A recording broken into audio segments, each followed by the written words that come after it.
እነሆኝ የማዕረግ ተመራቂውን፣ የጋራዡን ረዳት፣ የቡና ቤቱን አስተናጋጅ፣ ኮሜዲያኑን፣ የቴሌቪዥን ዝግጅት አቅራቢውንና የዲጂታል ሚዲያ ተቋም ባለቤቱን እሸቱ መለሰ ዘብሔረ ጎጃም ወአማራ ወኢትዮጵያን የህይወቱ ውጣ ውረድ፣ የስኬት ምስጢሮችና የሰሞኑን የተቋማዊ ውዝግብ ሁኔታዎች በሰፊው ልንዳስስ ነው።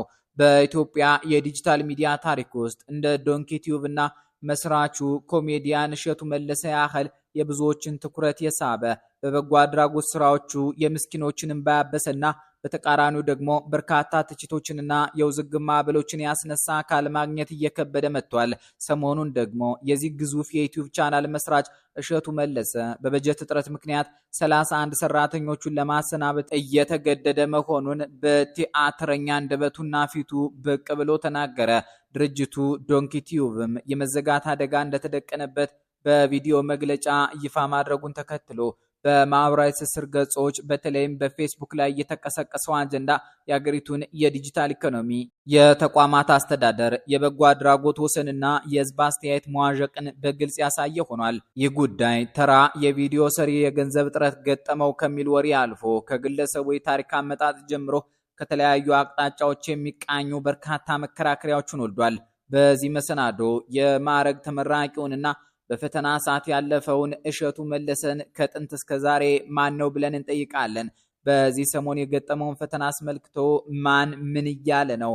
ካጭሩ ልበተራራ ጀርባ ምን አይነት ምስጢሮች አሉ ለሚሉ ጥያቄዎችም መጠነኛ መልሶች ታገኛላችሁ። ለአፍታ ጥሞናችሁን ሰብስባችሁ አብራችሁን ዝለቁም። የእሸቱ መለሰ ትውልድ በምስራቋ ስንዱ ከተማ አዳማ ነው። የሆነ ማንነቱ ከጥበብና ጀግንነት ብሎም ከውድ የግብርና ምርቶች መገኛዋ ጎጃም ይመዘዛል የሚሉ አሉ። በእናቱ እውነተኛ ፍቅርና ክብካቤ ያደገው የዘመኑ ጀግና ወጣት እሸቱ መለሰ ህልሙን ለመጨበጥ ወደ አዲስ አበባ ዩኒቨርሲቲ አመራ። በቲያትሪካል አርትስ ከዩኒቨርሲቲው ገብቶ ትምህርቱን በጥንቃቄ በመከታተል በከፍተኛ የማዕረግ ተመራቂነት ዲግሪውን ተቀበለ። ነገር ግን ህይወትና የኢትዮጵያ ኪነ ጥበብ እሸቱን በእውቀቱ፣ በፈጠራ ችሎታው፣ በህልሙና በልጅነት ተስፋው ልክ ከመቀበል ይልቅ በየመስሪያ ቤቱ በራፍ መልስ ያላገኘ ደጅ ጠኝ ከናዝሬት አዲስ አበባ ተመላላሽ ብኩንዳ አደረጉት። ሰርቶ የማይታክት ጉልበት፣ ጽፎ የማይደርቅ ብዕር፣ ተደምጦ የማይሰለች የጨዋታ ለዛ የያዘው ወጣቱ እሸቱ መለሰ ተስፋው በአመድ ተለወሰ። ያንን ተስፈኛ የልጅነት መልኩን አጠወለጉት። ተራበ፣ ተቸገረ፣ ከሀገር ሀገር ተንከራተተ። ታሪኩን ለሚሰማ ታዳሚ ይሄ ሰው ክርስቶስ ነው እንዲህ ያሰኛል። ግብሩ የክርስቶስ ባይሆንም የጠላቶቹ ባህሪ ግን ይመሳሰላል። ለእሸቱ ህይወትና እድሉ የአገሪቱ ችግርና ኋላቀርነት እንደ ቄሳር፣ አይሁዶቹ እንደ ቀራጮቹ ሆነው ፈተናውን አበዙበት። ይህ ሰው ግን ዓለም የደገሰችለትን የመከራ ንፍሮ ነጠላ የሐዘን ፍራሽ ላይ ተቀምጦ ከመዝገን ይልቅ የልቅሶውን ንፍሮ በተአምሩ ወደ ዝነኝነት ጣፋጭ ወጥ ቀየረው። ችግር የተከለችለትን ድንኳን አስቦ ወደ ትልቅ የስታንዳፕ ኮሜዲ አዳራሽነት ቀይሮ ለሚሊዮኖች የደስታና የሳቅ ምንጭ አፈለቀ። የዚህም ብርቱ ታታሪና የፈጠራ ባለቤት የእሸቱ መለሰን የህይወት ትግል ላጤነ ሰው ትልቅ የለውጥ መሰላል የሚሆን ተሞክሮ ይሰንቃል።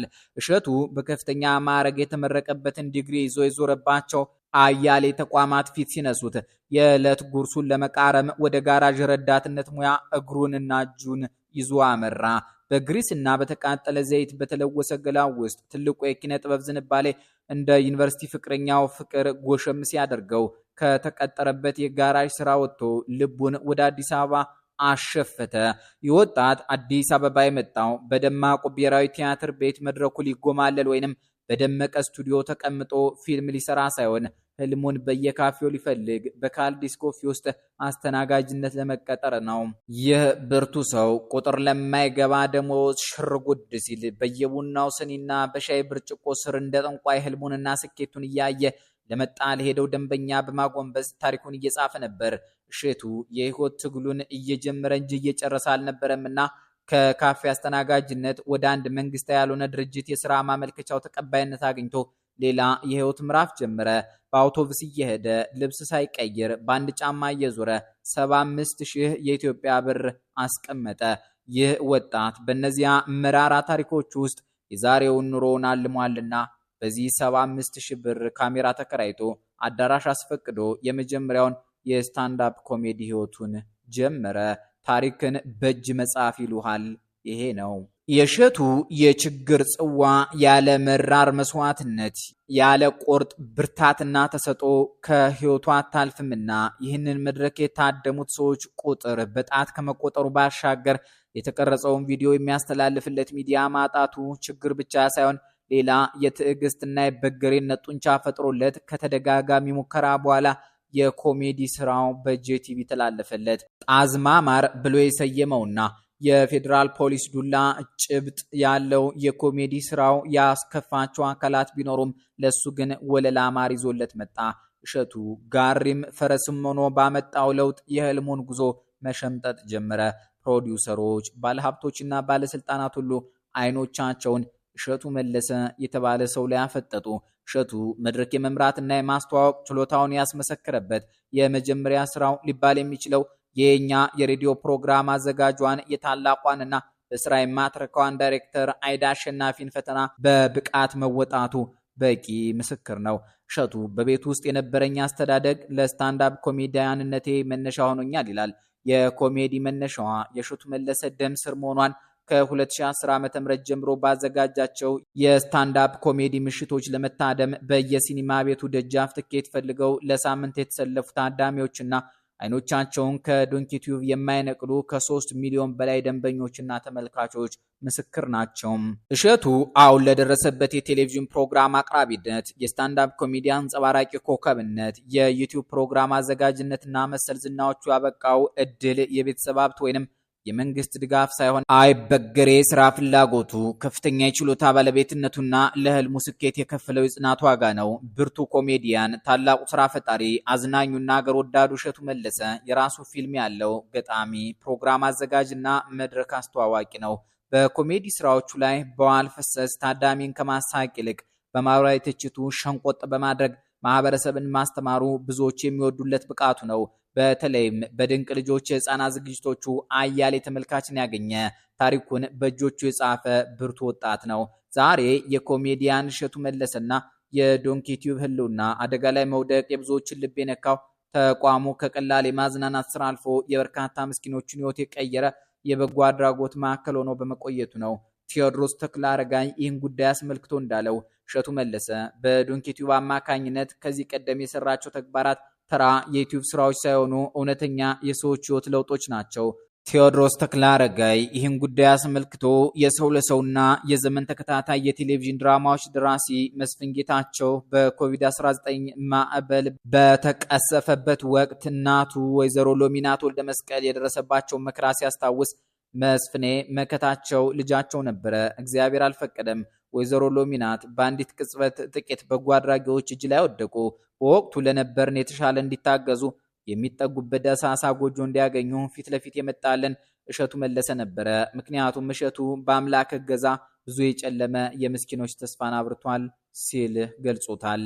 ቴዎድሮስ ተክለአረጋይ አክሎ እንደገለጸው እሸቱ በተረጂዎች ስም የሚሰበሰብ ገንዘብ ለሌላ ዓላማ እንዳይውልና ሐሜት እንዳያስነሳ ከፍተኛ ጥንቃቄ ያደርግ ነበር። ተረጂዎች አዲስ የባንክ ሂሳብ ደብተር እንዲከፍቱ ተደርጎ ገንዘቡ ለታለመበት ዓላማ ብቻ እንዲውል የውል ስምምነት ይደረጋል። በወይዘሮ ሎሚናት ጉዳይም እሸቱ በራሱ ወጪ በሰራው ዶክመንተሪ ከ400,000 በላይ የኢትዮጵያ ብር የተሰበሰበ ሲሆን ጉዳዩ በዶንኪ ቲዩብ መቅረቡን ተከትሎም የአዲስ አበባ ከተማ ከንቲባ አዳነች አቤቤ ባለ 2 መኝታ ቤት አፓርታማ ለመስፍን ጌታቸው እናት ሰጥተዋቸዋል። ቴዎድሮስ ተክለአረጋይ ሰሞኑን እሸቱ ገዳማትንና አቅመ ደካሞችን ሲረዳ ኮሚሽን ተቀብሏል በሚል የሚሰነዘርበትን ክስ በተመለከተ እሸቱ ለአሜሪካው ገዳም $6.1 ሚሊዮን ወይም ከ950 ሚሊዮን ብር በላይ፣ ለሰቆጣ 10 ሚሊዮን ብር፣ 31 በሬና 1 መኪና ሙሉ ልብስ እንዲሁም ለቦረና 8 ሚሊዮን ብር የሚያወጣ እህል ሲያበረክት አንዲትም ሳንቲም ኮሚሽን አለመቀበሉን ገልጾ አብረውት የሰሩ ተቋማትና ገዳማት እውነቱን እንዲመሰክሩ መጠየቁን ያሳስባል። ቴዎድሮስ ተክለአረጋይ እሺ 31 ሰራተኞችን ላሰናብት ነው ሲል ደስታቸውን ያልደበቁ ሰዎችን ማየት ማንነታችንን ትዝብት ውስጥ የሚጥል ነው በማለት እሸቱ መለሰ የተባለ ትልቅ ተቋም እንዳይፈርስና የሰዎች ውድቀት ለሌላ ሰው ልጅ ራት እንደማይሆን በማስገንዘብ የኢትዮጵያ ኦርቶዶክስ ተዋሕዶ ቤተክርስቲያን አባቶችና ጳጳሳት ወጥተው እውነቱን እንዲመሰክሩ ጥሪ አቅርቧል። በተመሳሳይ አቅጣጫ ጽዮን ታምራት ይህን ጉዳይ አስመልክቶ እንዳለችው በጉዳዩ ላይ የሰው ልጅ የራሱን ሰብአዊነትና ርህራሄ ሊያስቀድም ይገባል። ጽዮን ታምራት ቃል በቃል እንዳለችው በኮመን ሴንስ ሁላችንም መረዳት ያለብን ነገር ቢኖር እሸቱ ዶንኪ ቲዩብን ከምንም አንስቶ ከ3 ሚሊዮን በላይ ተከታይ እንዲኖረው አድርጓል። ብዙ ለፍቶበታል፣ ዋጋ ከፍሎበታል። ሁላችንም እንደ ሰው ሲጨንቀን የምንመዘው ከችግር ያወጣናል የምንለው የመጨረሻ ካርድ አለ።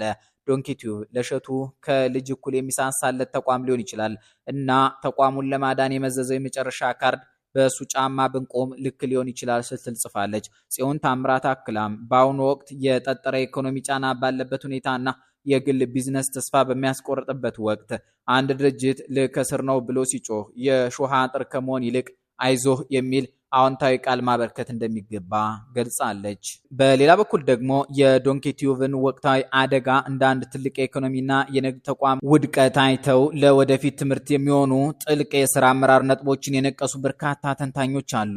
ለጤና እጅጉ አለ የኮሜዲያን እሸቱን የፈጣን አእምሮና የተሰጠው ጥንካሬ እያደነቀ ነገር ግን ከተከሰተው አጋጣሚ እያንዳንዱ የቢዝነስ ሰውና ተቋም ሊማራቸው የሚገቡ 10 ወሳኝ የቢዝነስ ህጎችን ያስቀምጣል። ለጤና እጅጉ አለ እንዳብራራው የመጀመሪያው ነጥብ በማህበራዊ ሚዲያ ገቢ ላይ ብቻ መንተራስ አደገኛ መሆኑ ነው፣ ምክንያቱም አስተማማኝና ቋሚ ገቢ ባለመሆኑ። ሁለተኛው ነጥብ ከፍተኛ ገቢ በሚገኝበት ጊዜ የወጪ ጥንቃቄ ማድረግና ዘላቂ የንግድ ስራዎችን መገንባት አስፈላጊ ነው። ሶስተኛው ነጥብ ውድቀት ከመምጣቱ በፊት ስጋቶችን አስቀድሞ መገምገም ሲሆን፣ አራተኛው ደግሞ የቢዝነስ ማናጅመንት ህጎች ማክበር ነው። አምስተኛው ነጥብ ቴክኖሎጂ ሁልጊዜ ተለዋዋጭ መሆኑን መረዳት ሲሆን ለምሳሌ በአሁኑ ጊዜ ቲክቶክ ከዩቲዩብ ይልቅ ተወዳጅ እየሆነ መምጣቱን ይጠቅሳል። ስድስተኛው ነጥብ ለህዝብ የምናቀርበው ነገር ለራሳችን የምንመኘው መሆኑን ማረጋገጥ ነው።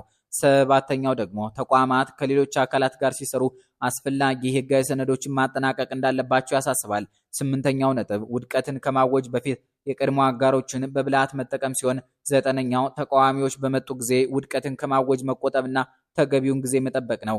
አስረኛው ደግሞ በተለመደው መንገድ እየሄዱ አዲስ ውጤት መጠበቅ እንደማይቻል ማስገንዘብ ነው። በተመሳሳይ መልኩ የጉዳዩን የፋይናንስና የድርጅት ወጪ ስፋት የተመለከተው ፍራኦል አበሻ እንዳለው እሸቱ መለሰ ራሱን እንደ አንድ ተራ ግለሰብ ሳይሆን እንደ ግዙፍ ተቋም የማየት አመለካከት ነበረው። ፍራኦል አበሻ ይህንን ሲያስረዳ እሸቱ ከ8 ዓመት በፊት ዩቲዩብን በደንብ ሳይጀምር በወር 20 እና 25 ሺህ ብር ብቻ በሚያገኝበት ጊዜ ማናጀር ቀጥሮ በወር 5,000 ብር ይከፍል እንደነበር ያስታውሳል። ለአንድ የዩቲዩብ ቻናል 31 ሰራተኛ ብቻ ሳይሆን 67 ሰራተኞችን በቋሚነት መቅጠር በጣም ከፍተኛ ቁጥር መሆኑን የሚናገረው ፍራኦል አበሻ እንደ እሸቱ ያሉ ስራ ፈጣሪዎች ተራራ የሚያህል እቅድ ስላላቸው የሚያወጡት ወጪ ከሌላው ሰው እይታ በላይ ሊሆን እንደሚችል ገልጿል። ፍራኦል አበሻ አክሎም እንደ ቶማስ ኤዲሰን ያሉ ታላላቅ ፈጣሪዎች በመቶዎች የሚቆጠሩ ውድቀቶችን አልፈው ለታላቅ ስኬት እንደበቁ ሁሉ ይህ ወቅት ለእሸቱ ጥንካሬ የሚሰጠው የሽግግር ወቅት እንደሆነ ተናግሯል። በዚህ ውዝግብ ውስጥ ፍጹም ተቃራኒና ጠንካራ ሂስ የሚያቀርቡት ወገኖች ደግሞ የዶንኪ ቲዩብን ልከስር ነው ጥሪ እንደ አዲስ የልመና ብሎም የትኩረት መሳቢያ ድራማ አድርገው ያዩታል። ልዑል ኤሚኬ የተሰኙ አስተያየት ሰጪ ባቀረቡት አጠቃላይ ሀሳብ እሸቱ ሰራተኞችን ላባር ነው እያለ የካሜራ ፊት ለቅሶውን ሲያሰማን ሰንብቷል። የሚያሳዝነው ግን ይሄ በማህበራዊ ሚዲያ የተዘናጋ ማህበረሰብ ለአንድ የዩቲዩብ ቻናል 31 ሰራተኛ ምን ያደርጋል ብሎ ሎጂካዊ ጥያቄ መጠየቅ አቅቶት አብሮት ሲያነባ ማየታችን ነው ሲል ሞግቷል። ልዑል ኤሚኬ አክሎም እውነታውን ሲያስረዳ እሸቱ ከዩቲዩብ ገቢ ብቻ በአመት እስከ $200,000 የሚያጋብስ የንግድ ተቋም ባለቤት እንጂ የከሰረ ምስኪን አይደለም። ዋናው ችግሩ የገንዘብ ጦት ሳይሆን የትኩረት ጥማትና የባህሪ መዋዠቅ ነው ሲል ይገልጻል። ልዑል ኤሚኬ በተጨማሪም እሸቱ ህፃናትን በሚያሳትፍባቸው ፕሮግራሞች ላይ የሚሰራቸው ነገሮች የስነ ልቡናዊ ብዝብዛ ጥያቄ የሚያስነሱ መሆናቸውን ጠቅሶ የሃይማኖትና የበጎ አድራጎት ካባ በመልበስ የህዝብን ስሜት ለመቆጣጠር እንደሚሞክርና በቅርቡም በባምቢ ሀበሻና በቆላ ድባ ፕሮግራሞች ላይ እውነተኛ ማንነቱ ተጋልጧል ሲል ይሞግታል። የሞራል እና ኢኮኖሚ ምጸቱን አጉልቶ ያሳየው ሌላው ተቺ ነባስታይል ይሄንን ጉዳይ አስመልክቶ ሲጽፍ እሸቱ መለሰ ከዚህ ቀደም ለወጣቶች ሲሰጥ የነበረውን ስልጠና በማስታወስ ጥያቄ ያነሳል። ነባስታይል እንዳለው እሸቱ መለሰ ለብዙ ወጣቶች ገንዘብ እያስከፈለ በዩቲዩብ ገንዘብ እንዴት እንደሚሰራ ሰልጥኗል። በቪዲዮ ኤዲቲንግ የሀብት ማማ ላይ መውጣት እንዲችሉ ስልጠና ሰጥቷል። በአርቲፊሻል ኢንተለጀንስ ገንዘብ መስራትና ህይወትን ቀላል ማድረግ እንደሚቻል አሰልጥኗል።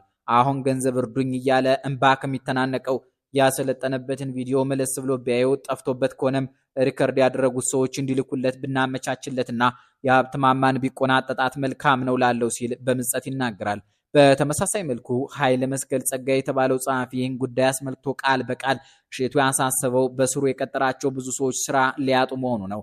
ግን እሸቱ ለምን አሰልጥነህ ዩቲዩበር አታደርጋቸውም? ሌሎች እንደምታሰለጥነው እስካሁን እንዴት የራሳቸው ቻናል ኖሯቸው ዩቲዩበር አልሆኑም? አንተ ጋር ኖረው ወይስ አትፈቅድላቸውም? በቪው እንዳይበልጡ ሰራተኞችህን ዩቲዩበር ብታደርጋቸው ያው በዚያው ሙያ ስላሉ አይከብዳቸውም። ስለዚህ ያስጨነቀ ችግር ተፈታ ማለት አይደለም ሲል ጠይቋል። ኃይለ መስቀል ጸጋ አክሎም ጉዳዩ ወደ ሃይማኖትና የብሔር ጎራ መመደቡንና የሚደረገውን የቃላት ጦርነት በመቃወም የከተማውን የቤት ኪራይና የኑሮ ውድነት እውነታ ከማህበረሰቡ ህመም ጋር በማያያዝ ሐሳቡን አጠናቋል።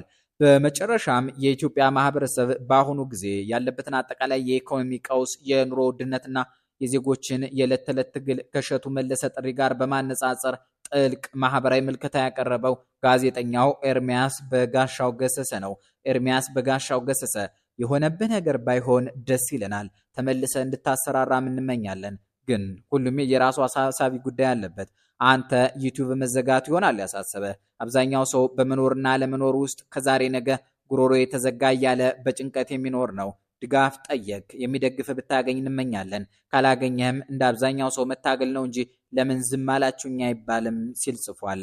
ኤርሚያስ በጋሻው ገሰሰ የእሸቱን ስሜታዊ መግለጫ ሲተነትን እሸቱ በስኬቱ ጊዜ አብረውት የነበሩ ወዳጆቹና የሃይማኖት አባቶች አሁን ፊታቸው ማዞራቸውን በቁጭት መናገሩን ይጠቅሳል። ሆኖም ግን በዚህ ጨለማ ውስጥ እሸቱ ጨርሶ የማያውቀውና እምነቱ ሙስሊም የሆነ አንድ ደግ ሰው የ50 ሺህ ብር ድንገተኛ ስልክ ደውሎ ማጽናናትና ድጋፍ ማድረግ የእውነተኛ ሰብአዊነትንና የፈጣሪን ረዳትነት ያሳየ አጋጣሚ እንደነበር ያመላክታል። በአጠቃላይ ከናዝሬት እስከ አዲስ አበባ ከጋራዥ ረዳትነት እስከ ካፌ አስተናጋጅነት ከስታንዳፕ ኮሜዲ መድረኮች እስከ ሚሊዮኖች አድናቂዎች ባለቤትነት የዘለቀው የእሸቱ መለሰ ህይወት ጉዞ የብዙ ወጣቶች የማደግና የጽናት ተምሳሌት መሆን ይችላል። ሆኖም ግን ሰሞኑን በዶንኪ ቲዩብ ዙሪያ የተነሳው የ31 ሰራተኞች ማሰናበትና የተቋሙ ውዝግብ ተራ የማህበራዊ ሚዲያ ወሬ ሳይሆን በኢትዮጵያ ውስጥ ዲጂታል ሚዲያን መሰረት አድርገው የሚገነቡ ተቋማት ሁሉና የፋይናንስ አመራር፣ የበጎ አድራጎት ወሰንና የህዝብ ተጠያቂነት ምን መምሰል እንዳለበት ትልቅ ትምህርት አስተላልፎ ማለፉ አይቀሬ ነው። አበቃን። ጤና ይስጥልን።